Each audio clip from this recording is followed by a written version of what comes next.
Hi friends, welcome to try and tasty food. ഇന്ന് ഞാൻ വന്നിരിക്കുന്നത് വളരെ രുചികരമായിട്ട് തയ്യാറാക്കി എടുത്തിട്ടുള്ള ഒരു ചമ്മന്തിയുടെ റെസിപ്പി ആയിട്ടാണ് കേട്ടോ. അതും ചമ്മന്തിയൊക്കെ ഇഷ്ടപ്പെടുന്നവർക്ക് ചോറിൻ്റെ കൂടെ ചപ്പാത്തിയുടെ കൂടെയൊക്കെ കഴിക്കാൻ പറ്റിയ നല്ലൊരു ഉള്ളി ചമ്മന്തിയുടെ റെസിപ്പിയാണ്. അപ്പോൾ ഈ ടേസ്റ്റി ആയിട്ടുള്ള ചമ്മന്തി എങ്ങനെയാണ് നമുക്ക് തയ്യാറാക്കി എടുക്കണേന്ന് നോക്കാം. ചമ്മന്തി തയ്യാറാക്കി എടുക്കാനായിട്ട് ഞാനിവിടെ ചെറിയുള്ളി നന്നാക്കിയിട്ടൊന്ന് നീളത്തിൽ അരിഞ്ഞെടുത്തിരിക്കുന്നതാണ് കേട്ടോ. ഇതൊരു അരക്കപ്പോളം ഉണ്ടാവും. ഒരുപാട് കനം കുറച്ചിട്ടല്ല കേട്ടോ അരിഞ്ഞെടുത്തിരിക്കുന്നത്. ചമ്മന്തി തയ്യാറാക്കി എടുക്കുന്നതിന് വേണ്ടിയിട്ട് ഞാൻ സ്റ്റൗവിൽ ഒരു ചീനച്ചട്ടി എന്ന് വെച്ച് കൊടുത്തിട്ട് 2 ടേബിൾ സ്പൂൺ അളവിൽ വെളിച്ചെണ്ണ ഒഴിച്ച് കൊടുത്തിട്ടുണ്ടായിരുന്നു. എണ്ണയൊന്ന് ചൂടായി വന്നപ്പോഴത്തേക്കും ഒരു 6 ഉണക്കമുളക് ഒന്ന് ഇട്ട് കൊടുത്തിട്ടുണ്ട്. ഇനി ഉണക്കമുളക് നമുക്ക് നല്ലതുപോലെ ഒന്ന് വറുത്ത് കോരിയെടുക്കാം. ഇനി ഇതേ എണ്ണയിലോട്ടായിട്ട് നമ്മൾ നേരത്തെ നന്നാക്കി വെച്ചിരിക്കുന്ന ചെറിയ ഉള്ളിയില്ലേ, അത് ഫുള്ളായിട്ട് അങ്ങ് ഇട്ട് കൊടുക്കാം. ഇനി ഇപ്പോൾ ഇതിലേക്ക് ചെറിയൊരു കഷ്ണം ഇഞ്ചിയും ഒരു 4 വെളുത്തുള്ളിയും കൂടി ചേർത്ത് കൊടുക്കാം. ഇനി ഇതെല്ലാം നല്ലതുപോലെ നമുക്കൊന്ന് മിക്സ് ചെയ്ത് വഴറ്റിയെടുക്കാം. നമ്മൾ ചേർത്ത് കൊടുത്തിരിക്കുന്ന ഈ ഉള്ളിയുടെ ഈ പച്ചമണമൊക്കെ ഒന്ന് മാറുന്നത് വരെ ഒന്ന് നമുക്ക് വഴറ്റിയെടുക്കണം കേട്ടോ.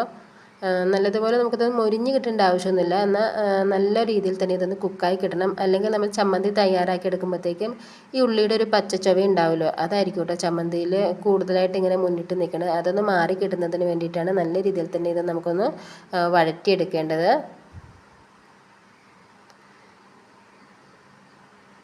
ഇനിയിപ്പോൾ ഇതിലോട്ട് ഞാൻ കുറച്ച് കറിവേപ്പില ഒന്ന് ചേർത്ത് കൊടുക്കുന്നുണ്ട്. ഒരു 2 തണ്ട് കറിവേപ്പില ചേർത്ത് കൊടുക്കാം. വീണ്ടും ഒന്ന് നല്ലതുപോലെ ഒന്ന് മിക്സ് ചെയ്തെടുക്കാം. ഇനിയിപ്പോൾ ഇതിലേക്ക് നമുക്കൊരു 1/2 ടീസ്പൂൺ അളവിൽ മുളക് പൊടി ചേർത്ത് കൊടുക്കാം.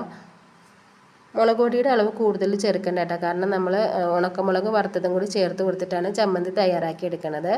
ഇനി ഈ മുളക് പൊടിയുടെ ഈ ഒരു പച്ചമണമൊക്കെ അല്ലേ, അതൊന്ന് മാറുന്നത് വരെ ഒന്ന് വഴറ്റിയെടുക്കാം. ഇനി ഇതിലേക്ക് നമുക്ക് ഒരു ചെറിയൊരു കഷ്ണം ശർക്കര ചേർത്ത് കൊടുക്കാം കേട്ടോ. കാരണം നമ്മൾ ഈ ചമ്മന്തിയുടെ എരിവും പുളിയൊക്കെ ഒന്ന് ബാലൻസ് ചെയ്യുന്നതിന് വേണ്ടിയിട്ടാണ് ശർക്കര ചേർത്ത് കൊടുക്കുന്നത്. ഇനിയിപ്പോൾ ഇതിലേക്ക് നമുക്ക് എത്രത്തോളം പുളിയാണ് ആവശ്യമായിട്ടുള്ളത് ആ രീതിയിൽ വാളംപുളിയും കൂടി ചേർത്ത് കൊടുക്കാം. എന്നിട്ടിത് നല്ലതുപോലെ ഒന്ന് മിക്സ് ചെയ്ത് വഴറ്റിയെടുത്തിട്ട് നമുക്കിതിൻ്റെ സ്റ്റൗ ഒന്ന് ഓഫ് ചെയ്യാം കേട്ടോ. അതിനുശേഷം ഇത് ചൂടാറിയതിന് ശേഷം നമുക്ക് ചമ്മന്തി തയ്യാറാക്കി എടുക്കാം.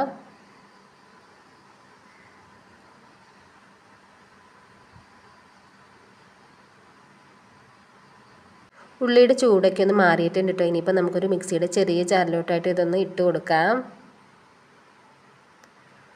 ഫുള്ളായിട്ട് ഇട്ട് കൊടുത്തതിന് ശേഷം നമ്മൾ വറുത്ത് കോരി വെച്ചിരിക്കുന്ന ഉണക്കമുളകില്ലേ, അതും കൂടി ഒന്ന് ചേർത്ത് കൊടുക്കാം.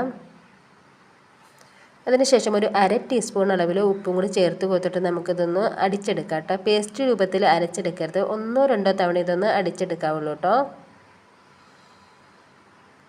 ഇപ്പോൾ നമ്മുടെ ചമ്മന്തി ഇവിടെ റെഡി ആയിട്ടുണ്ട്. ഇത് നല്ലതുപോലെ പേസ്റ്റ് രൂപത്തിലായിട്ട് അരച്ചെടുക്കുകയാണെങ്കിൽ ചമ്മന്തിയുടെ ടേസ്റ്റ് ആകെ മാറിപ്പോട്ടെ. ഇതേ രീതിയിൽ വേണോട്ടെ ഇതൊന്ന് അടിച്ചെടുക്കാൻ. ഇനി നമ്മുടെ ചമ്മന്തി നമുക്കൊരു പാത്രത്തിലോട്ടായിട്ടൊന്ന് മാറ്റിയെടുക്കാം. അതിനുശേഷം നമുക്കിതിലേക്ക് ഒരു അല്പം പച്ച വെളിച്ചെണ്ണ ഒന്ന് ഒഴിച്ചു കൊടുക്കാം കേട്ടോ.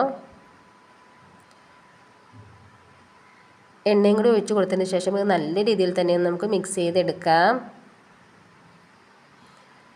ഈ ടൈമിൽ നമുക്കിതിലേക്ക് ഉപ്പ് വേണമെന്നുണ്ടെങ്കിൽ ചേർത്ത് കൊടുക്കട്ടെ. ഞാനൊരു അല്പം ഉപ്പും കൂടി ഇതിലോട്ടൊന്ന് ചേർത്ത് കൊടുക്കുന്നുണ്ട്.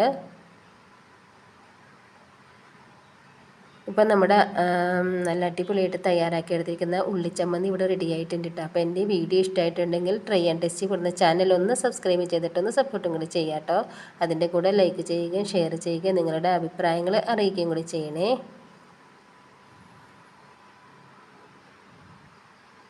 അപ്പോൾ ഇന്നത്തെ വീഡിയോ ഇത്രേ ഉള്ളൂ കേട്ടോ ഫ്രണ്ട്സ്. ഇനിയിപ്പോൾ നമുക്ക് പുതിയൊരു വീഡിയോയിൽ കാണാം. അതുവരെ എല്ലാവർക്കും നന്ദി, നമസ്കാരം.